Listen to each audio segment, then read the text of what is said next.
The punishment wasn't the worst part. It was what Hamilton said after. On Friday in Spa, Lewis Hamilton didn't just spin. He sent a message, a quiet coded signal that something inside Ferrari is breaking. When the cameras cut to silence, the radio was screaming regret. "I spun," he told the media. Cold, flat. Then came the real line, the one that changed everything. "It's the first time in my career. No engineer defended him, no one debriefed in public. The new suspension, the promised upgrade, all left unspoken." Hamilton had carried Ferrari's hopes into Belgium. They handed him instability. And then, Saturday came. Another Q1 exit, another wound, another apology. "I'm really sorry," he whispered. But to whom? The team, or the version of himself that trusted them? It wasn't the spin that alarmed those watching from behind the curtain. It was the fact that Hamilton, master of control, architect of precision, had reached the point where the car disobeyed him entirely. And in the Ferrari garage, no one blinked. This wasn't just a technical failure, it was a psychological break, and Hamilton felt it before the car even snapped.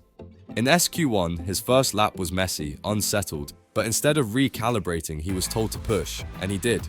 Into the final chicane, into the spin, into the silence. What made it worse wasn't the mistake, it was the reaction, or lack of one. Riccardo Adami, the engineer supposedly guiding him through this transition to red, stayed quiet.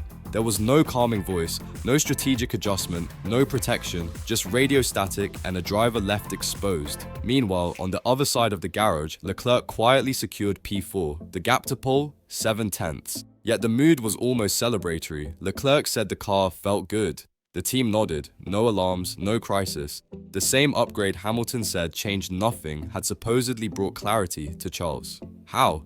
How does one car spiral and the other stabilize? Inside Maranello, someone already knows the answer, but no one is speaking, at least not on record. Ferrari claimed this weekend would mark a turning point, a new suspension, a better balance, a united push. But Spa exposed the lie. If this was unity, it came with conditions. Hamilton, after months of adaptation, had been promised a breakthrough. Instead, he found a car that punished every risk and a team that let him carry the blame.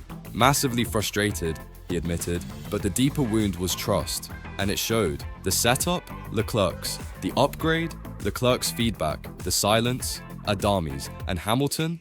He became the test subject in someone else's experiment, a champion left to improvise. When he crossed the line and saw his lap deleted for track limits, Radillon, of all places, it was more than just an error, it was a rupture.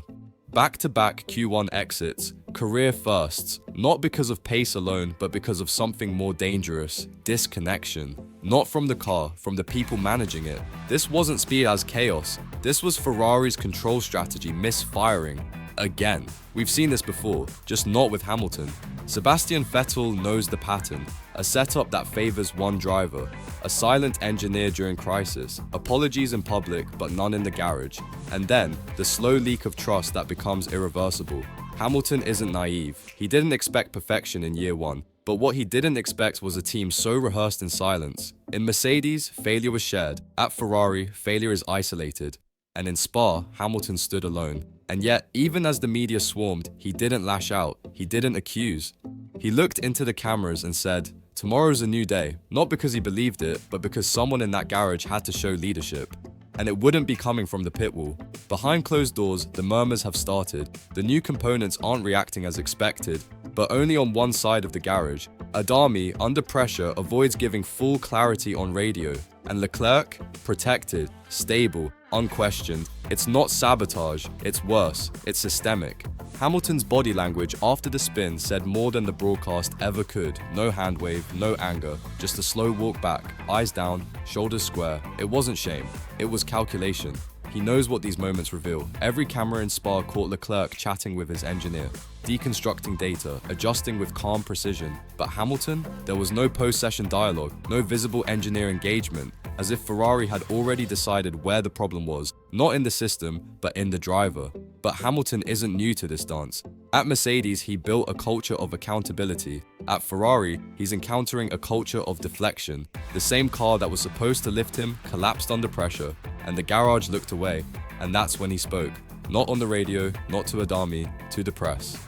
"First time in my career." That line wasn't about the spin, it was a message. That what happened at Spa wasn't just technical, it was historical, and something inside this team is drifting far from where he intends to lead it.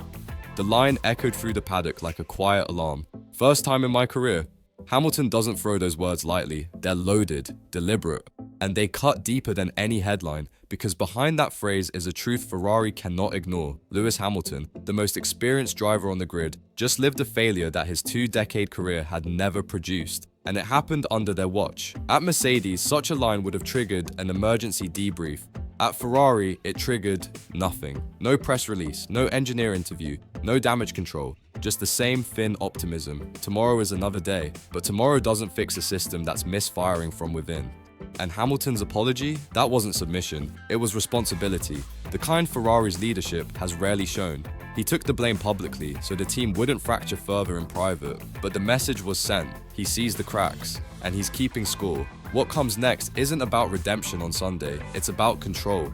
And whether Hamilton still believes this is a project he can command, or one he's being used by, what no one dares to say inside Ferrari is what rivals already whisper. The SF25 is splitting in two, not mechanically, politically. On paper, both drivers run the same machine. In reality, they run different realities. Leclerc is the native prince, the driver Maranello built around. His instincts are indulged, his frustrations are managed, his feedback shapes the car. Hamilton?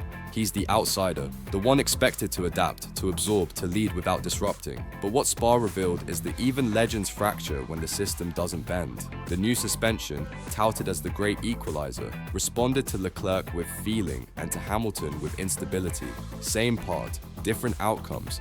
Either that's coincidence or calibration.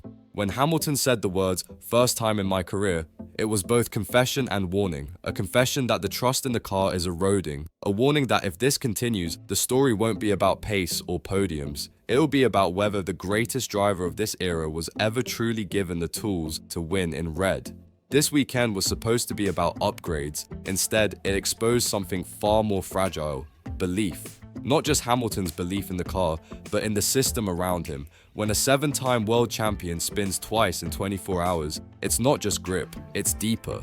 It's a disconnect between feedback and response, leadership and trust. And Ferrari, for all its history, all its pride, still hasn't learned how to protect a driver built for truth. Hamilton didn't shout, he didn't blame. He walked away, whispering, "I'm really sorry." But don't mistake that for surrender. He is watching, calculating, documenting every silence, every setup choice, every non-response. Because this isn't just about Spa, it's about a civil war in slow motion.